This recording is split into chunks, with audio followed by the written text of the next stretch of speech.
So yun nga mga idol, update tayo sa ating biyahe for today's video. Ayun nga pala yung ating jeep at mayroon na ring laman kahit papaano mga idol. So narito tayo sa terminal ng mga habal-habal at tayo nakikipag-marites muna. What? Charis. Huy, parang baliw. At bigla kong naisip mga idol, yung nga palang jack ay naiwanan ko sa bahay pag dudumali kanina. So mapupuntahan ko pa yun sa bahay. At hindi pwedeng wala tayong jack mga idol na babiyahe. At yung mga gulong nito ay medyo kalbo na. Yun. Tabi po sa mga kalbo dyan. What? Charis. So mamaya nga pala mga idol ay bibili din ako ng plastic dahil nga baka umulan ay itong ating bubong ay mabasa yung mga karga nating mga kahon. Ang galing mo, Angoy. Ang galing. So bali tinawag na ako rito ni Paring Paco, awan kung bakit. Tara!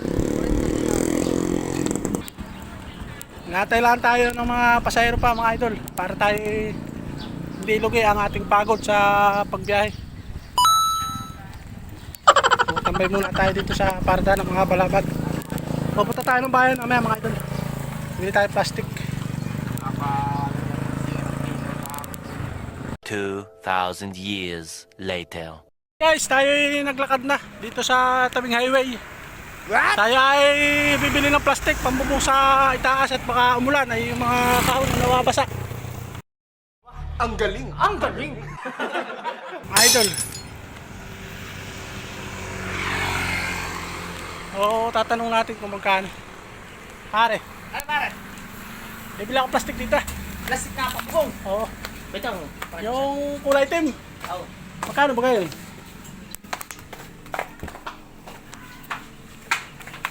Yung natin kay pare. Pare. Tayong plastic. Yung sa ating jeep mga idol. Hello po! Okay na naman po. Ayan po yung iba, ano muna, papabalikan ko pa. Magkano yung bali? Sasara. Ito. Oo. Hindi ko padala yung budget niyan eh. Ang dala ko pa lang na budget yung para sa akin. 3, 4, oh. 300. 300 taon. Wala yung isa, yung tubig ko. Doble naman ito. Ito oh. Di ba ka? Oo, doble. Hindi pa baka yan. Di ba kayo nabibili mo yung back na? Hindi, tubig yun. Meron po. Pwede po yan. Wala na, bawas yun. 300 talaga. Dati 350 yan. Ngayon guys, 300 pala ito. Huwag kayo iiyak. Huwag kayo iiyak. Pili na tayo na ito at para tayo minalala ito sa ating jeep na pamubong. So, hingi na tayo resibo para maipakita natin doon sa may-ari. May tita. So, ate, pahingi nila ako resibo.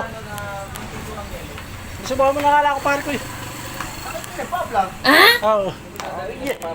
Sasama. Ito ang poging driver ni Kuya ako, ano?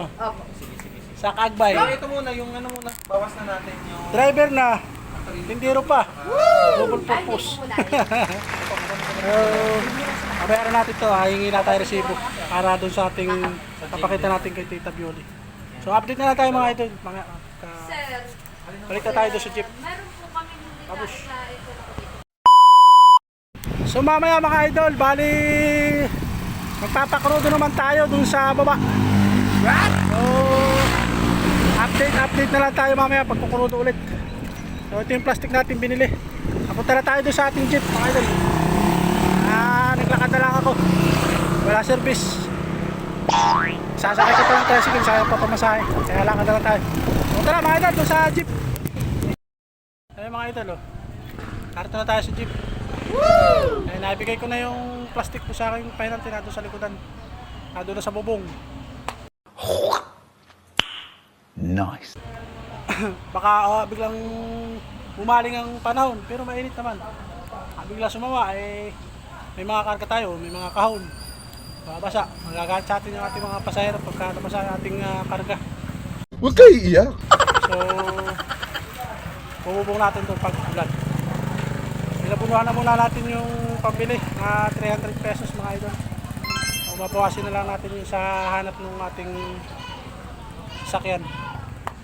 Punta namin ni Tita Bioli. Ayan, shout out po kay Tita Bioli. So, apunuhan din natin yung pangkrudo.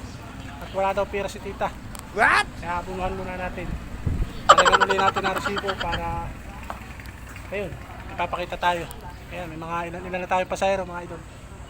So update na lang tayo mga alods mamaya sa ating biyahe kung anong oras tayo alis, saka kung madadagdagan pa yung ating pasahero.